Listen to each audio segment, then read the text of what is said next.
AP అసెంబ్లీలో ఎమ్మెల్యేల ప్రమాణ స్వీకారం జరిగిన తీరుపైన మాజీ సీఎం జగన్ అభ్యంతరాన్ని వ్యక్తం చేశారు.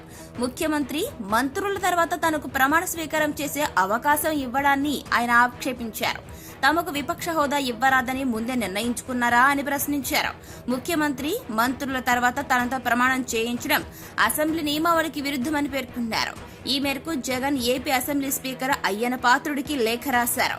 విపక్షంలో ఎక్కువ సీట్లు ఉన్నవారికే ప్రతిపక్ష హోదా ఇవ్వాలని చట్టంలో స్పష్టంగా పేర్కొన్నారని జగన్ తన లేఖలో పేర్కొన్నారు. అంతే తప్ప ప్రతిపక్ష హోదా ఇవ్వాలంటే 10 సీట్లు ఉండాలని ఎక్కడా చెప్పలేదని స్పష్టం చేశారు. అధికారంలో ఉన్న కూటమి ప్రభుత్వంతో పాటు స్పీకర్ కూడా శత్రుభావంతో వ్యవహరిస్తున్నారని విమర్శించారు జగన్. చచ్చేదాకా కొట్టాలంటూ స్పీకర్ మాట్లాడిన వీడియోలు వైరల్ అవుతున్నాయని, ఇలాంటి సిచ్యువేషన్స్ లో అసెంబ్లీలో తాము గొంతు విప్పి మాట్లాడే సిచ్యువేషన్ లేవని భావిస్తున్నామంటూ జగన్ వెల్లడించారు. ప్రతిపక్ష హోదా ఉన్నప్పుడే సభా కార్యక్రమాల్లో పాల్గొనేందుకు చట్టబద్ద భాగస్వామ్యం ఉంటుందని, ఈ నేపథ్యంలో తమ లేఖను పరిశీలించి ప్రతిపక్ష హోదాపైన నిర్ణయం తీసుకోవాలని జగన్ స్పీకర్ అయ్యన పాత్రుడిని కోరారు.